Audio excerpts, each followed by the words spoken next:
Olá, hoje eu vou responder uma pergunta bem importante, que é essa daqui, ó. Por que dormir mal aumenta a fome e reduz a saciedade no dia seguinte? Pessoal, isso aqui é de extrema importância. As pessoas, infelizmente, elas não valorizam o sono do jeito que deveria. A gente tem uma cultura que, de fato, não valoriza muito o sono, pelo menos parte da população, de fato, não se atenta ao sono. E, de fato, dormir mal vai aumentar a fome e vai reduzir a saciedade. Isso é muito claro, tá? Isso é biologia humana. Essa questão, a gente tem uma questão neuroendócrina também, que de acordo com as pesquisas a gente consegue deixar isso claro pensando em ciência, tá? Então, isso é um fato. Então, essa pessoa vai ter mais fome e vai reduzir a saciedade, porque o sono ele é uma peça central da regulação do apetite. Quando a pessoa ela dorme pouco ou ela dorme mal, no dia seguinte o cérebro tende a aumentar o impulso para buscar energia. Então essa pessoa ela vai buscar principalmente alimentos mais palatáveis e alimentos mais calóricos. Quando a gente fala nessa questão do sono, a gente tem que fazer uma divisão aqui. Então imagina que a gente vai dividir em duas partes. Então, quando a gente fala do sono, no mínimo, a gente tem que pensar nessas duas partes, que é a questão da quantidade em horas e a questão da qualidade nas fases do sono. Quando a gente fala em quantidade de horas, no adulto, o consenso maior hoje é que o adulto ele deve dormir entre 7 a 9 horas. E pensando em qualidade, a gente vai pensar nas fases do sono. Então, cada fase vai ter ali uma porcentagem correta que a gente tem que, entre aspas, preencher para a gente poder ter ali, de fato, uma boa qualidade do sono naquela determinada noite, tá bom? Então vamos lá. Se a pessoa, às vezes ela até dorme uma quantidade boa, mas a qualidade é ruim, ou ela tem uma qualidade até que razoável, mas o número de horas não é adequado, tá? Então essa pessoa já vai ter esse prejuízo nessa questão de sentir mais fome e diminuir a saciedade. Pensando nessa questão da saciedade.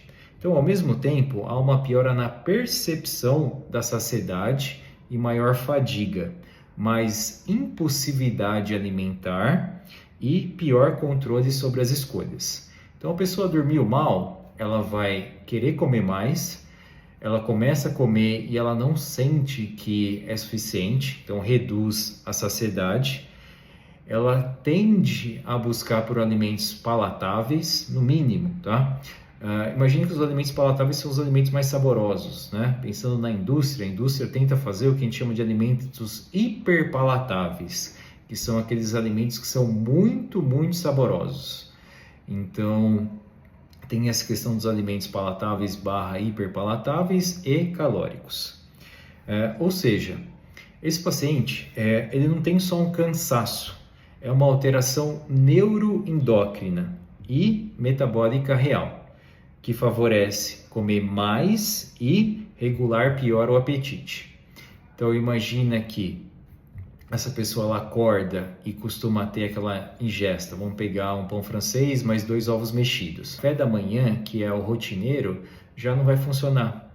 Ela vai querer alimentos palatáveis, ela vai querer alimentos calóricos, e mesmo que ela comer aquele pão francês com 2 ovos, muito provavelmente, devido à redução da saciedade, ela vai querer comer mais, vai querer buscar outros alimentos.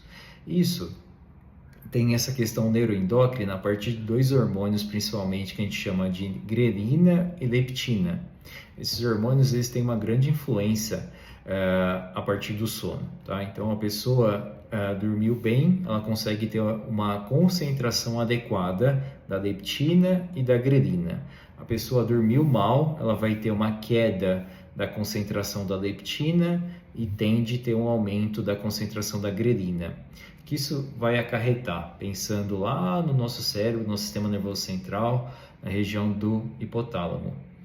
Vai causar uma redução da saciedade e um aumento da fome, tá? Então, não tem jeito. Se a gente quer manter o peso adequado, até mesmo uma pessoa que tem um sobrepeso leve, né, mas aquilo incomoda ela, Então, assim, a gente tem que se atentar ao sono. Não tem como a gente ter uma ótima qualidade de vida, ter um ótimo metabolismo, se a gente não dorme bem, tá? Então, o sono é, de fato, muito, muito importante. E o que eu costumo dizer para os pacientes? Se o paciente não consegue dormir ali as suas 7, 9 horas, que ele consiga, pelo menos, ter essa intencionalidade de ter uma melhora do sono, tá?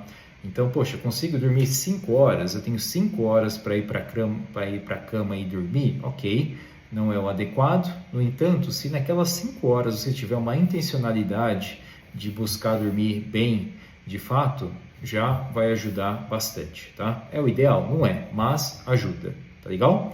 Então é isso, pessoal, um forte abraço e até o próximo.